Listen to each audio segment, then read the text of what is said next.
I'm Steve. And I'm Crystal. And today we're in St. Augustine. And we're going to jail. Come along with us on a chilly Florida day as we take a tour of the historic St. Augustine Jail. But first, coffee. Our first stop of the day was for coffee, and we went to Coffee House Realty Cafe. I got a Cafe Viennese for the first time, and it was really good. And I got the caramel latte. It was really good, and they're super hot. Yeah, and this cold Florida day, it was tasting pretty good. But this is a really cute little coffee shop and a realty office, and they have a lot of artwork that the owner and her husband paint themselves. They also have pastries and stuff inside there, along with a lot of different flavors of coffee. So it was a good first stop. And I would point out also that both coffees plus the tip was a little less than $14. So pretty affordable. Yeah, not bad. And now we're going to make our way down the street and see what else we get into. So it's about 44 degrees in St. Augustine right now, and it feels about 30 degrees. Yeah, there is a wind chill. It's very cold. This is part of a cold snap that kind of went across the middle to southern part of the continental United States. And as we were flying in to Jacksonville yesterday, you want to tell them what the pilot said? Oh, he's like, we're flying over Destin. Look out your window, and it's covered in snow. Yeah. He's like, you don't see that too often. And I took a little video of it with my phone. It was pretty amazing. So yeah, parts of Florida were covered in snow. The northern parts are on the panhandle. And so we are here on an unfortunate week of cold snap weather. So yeah, we picked the wrong week, but it's kind of interesting to be here in Florida when it's so cold. And when we flew into Jacksonville, it was 30 degrees. There's a little palm tree with like ice on it. I took a picture of that. It's just something you don't see in Florida. So while we're cold, it's still interesting to be here during this abnormal cold snap. So holding the camera out like this and holding the microphone out in front of me, I can barely feel my hands right now. So, but yeah, it's unseasonably, unreasonably cold. So we are walking down San Marco Avenue in the direction of, we're going into the wind, unfortunately, but we're going to the old jail. And this is, I keep seeing signs that say it's more uptown St. Augustine, but it's about a 16-minute walk from our hotel, so not too bad. So this is Nombre de Dios, established 1565. It kind of caught our eye as we were walking because you see all of these markers here. So we looked it up. It's part of one of the first missions of the Diocese of St. Augustine, and possibly the oldest. Here's more about chain gangs. Check this out. And then they have this display here of a chain gang. Hey, that guy's got my hat. See? I could have been on a chain gang. These are concrete hammers here. These would not hold up well against these rocks. But we're getting ready to tour the old jail. 6'6", over 300 pounds of tough. You don't mess with this guy, all right? He's an expert with firearms. He's an expert hunter of animals and humans. He once tracked a criminal down to the cracker swamps of Alabama and brought him right back here to stand trial. I call this area the AAC, the Attitude Adjustment Center. Ma'am, thank you for volunteering. Go ahead, demonstrate that for us. To be in the stocks the whole day long. It don't matter what the weather's like, hot, cold, rainy, and you're not getting fed either. But you know what? Sometimes the upstanding citizens of St. Augustine here, sometimes they'll stop by the jail here to see who's in the stocks. And they'll actually bring fruit and vegetables for you. Oh, how nice. Yeah, it's rotten fruit and vegetables that they're going to throw at you and laugh at you. And this is where we get the term laughing stock. Oh. Well, look at this. You got into bigger trouble. You're going to end up over here. Watch your step. This thing looks like a bird cage, right? Yeah. You know what we call this thing? Birdcage. It's a bird cage. Yeah, we keep things very simple here. They're going to put a rope around the limb of that tree, tie it through the top of the loop here, and hoist you way up high into the sky. And that's where you're going to be the whole day long. All right. This is a place where some of the guys hung out. Gallows. We've had 8 confirmed, 8 documented hangings here. If you survive an execution, you can't get executed again for that crime. And the reason being is because the executions are designed to be successful. End result, the person dies. If the person doesn't die, it's considered an act of God. Divine intervention.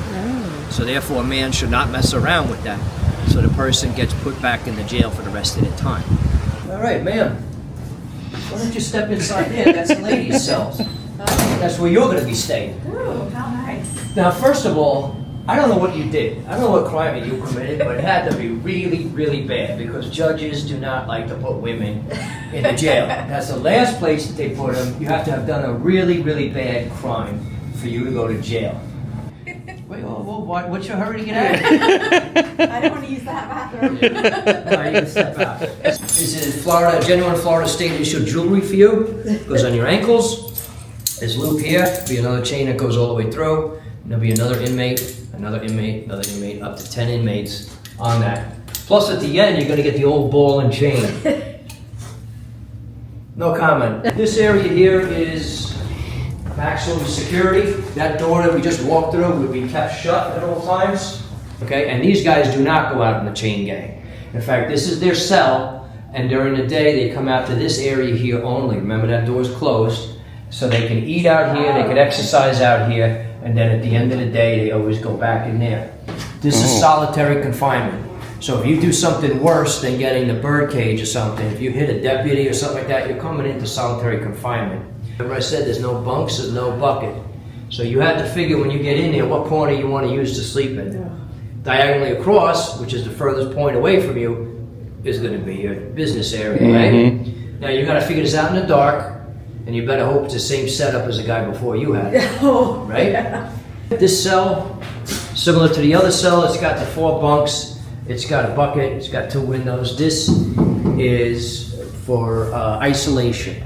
If an inmate anywhere, whether it's upstairs or here, is very sick, they're gonna put them in isolation not to get everybody else sick. Again, there's 4 bunks. If we got 7 guys, they're gonna go in there.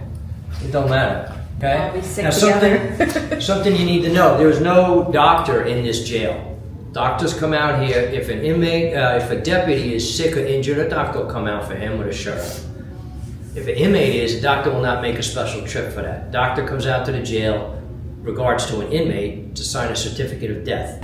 What do you say?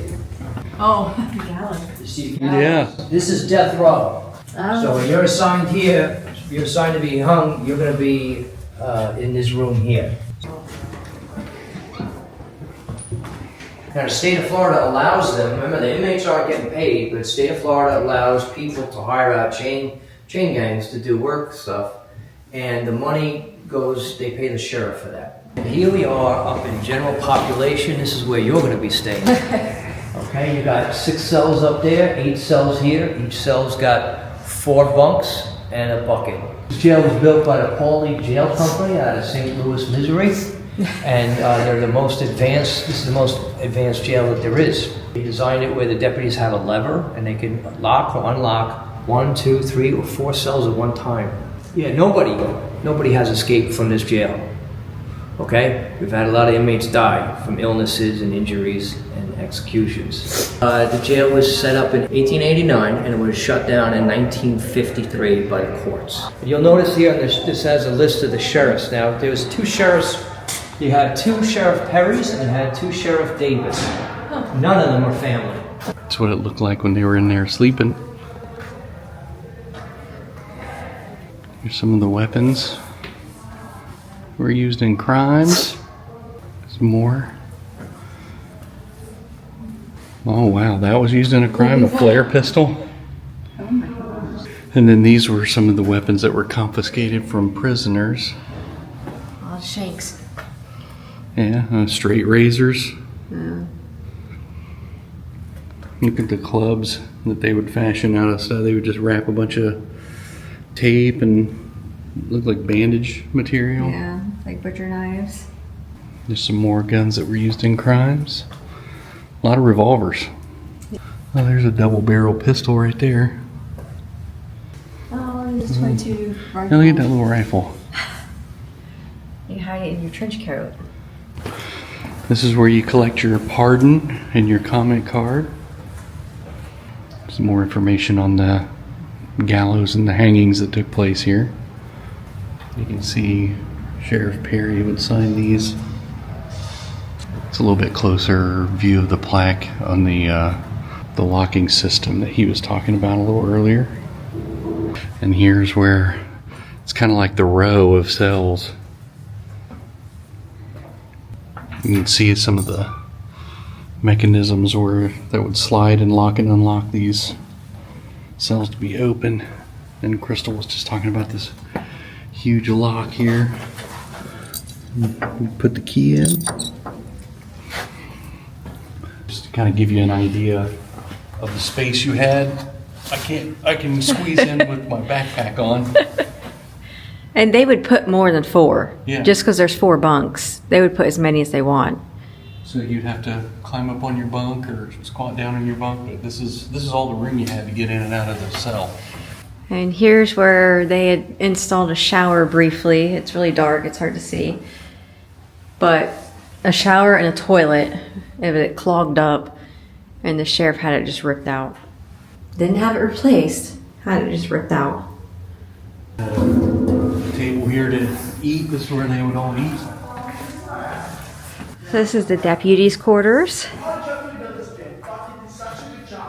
Having some drink, playing some cards. This is the sheriff, and this is his bedroom. And then his downstairs is his office. So it's pretty smart. You had to get through the deputies to get to the sheriff. So if anybody escaped and came in, they'd have to get through this room to get to the sheriff's room. So here you had the hood that was put on you, and then they would put the noose on you.